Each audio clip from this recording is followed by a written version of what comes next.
I came in, so do we move he to has the made next a issue? rebuttal, Yes. and I'm only asking to make a rebuttal. Don't allow him to intimidate you. Yes.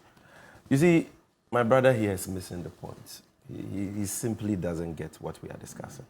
Who here has taken umbrage to the political or partisanship status of those police officers? Have we said that because they are MPP members or rabid MPP fanatics, they should be interdicted?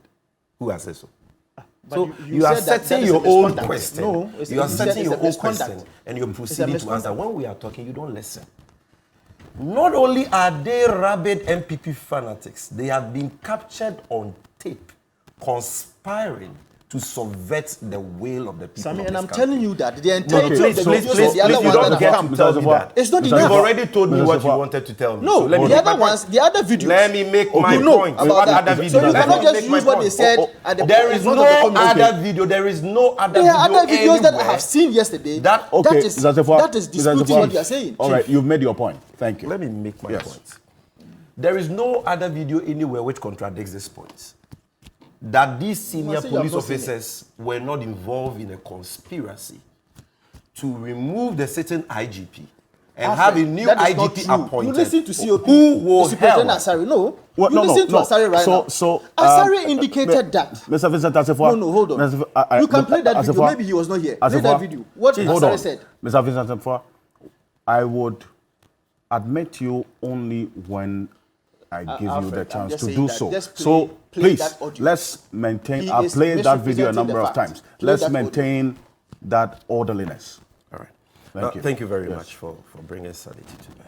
You see, we are talking about senior officers of the police service captured on tape, plotting the removal of an IGP so that they can have their preferred IGP appointed. For what purpose?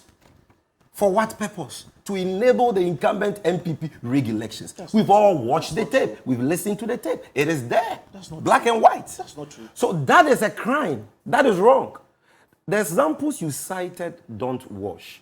Yes, Alfred may have his own political leanings. He may be MPP or NDC. But Alfred has not been captured on any tape plotting the removal of the MD of this company so that a new MD will be appointed for them to rig election for any party. Neither has Tobu been caught on tape plotting the removal of any IGP so that elections can be rigged for the NDC. So the examples you are setting don't apply in this case at all. You deviated. Then he says that, oh, but this tape, we should not take everything on it like that because there are even indications that the IGP might have recorded it. And so what? And so what? Is that also? And so what? And so what? You see the reason lawyer Martin Pebu will tell you, any lawyer worth his salt will tell you, that it matters not how the evidence is obtained. Once it relates to public safety, public order, public security. Once you are conspiring to commit a crime, if the subject matter of that conspiracy has a means of recording it, and he records it, what is wrong with it? So, assuming without admitting that it is even true that the IGP recorded it, he deserves an award for it. It means he's a very good police officer. Because what the conspiracy they were engaged in was a criminal conspiracy. Then he says that we shouldn't be pretenders. They are NDC. Of course. I would be a hypocrite to say that they are only MPP people in the police service. They are NDC, CPP, PPP, MPP. But to the extent that none of those people have been caught on tape conspiring to subvert the will of the people of this country and to rig elections. The tape has already been authenticated. And in fact, the chairman, Atachia, your own MP, who is the chairman of the committee, is on record to have said that the tape has been authenticated already. And in fact, the person, your former Northern Regional Chairman, Bugri Nabu, who is a close associate of President Kufuor, says that he recorded the tape. Are you saying that Bugri Nabu is a liar?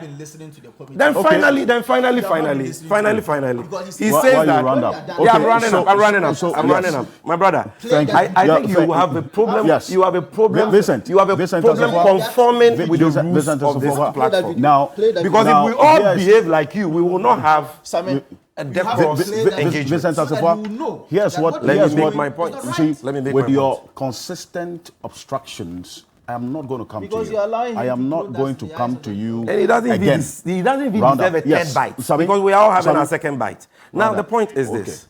He says that the police issued a statement and indicated in the statement that the basis of the interdiction of those officers was what was going on before Parliament. I've read the statement. Save the mere reference to the matter pending before Parliament. There is nothing in that statement announcing the interdiction of those officers, that they were being interdicted because of their testimonies before that parliamentary committee.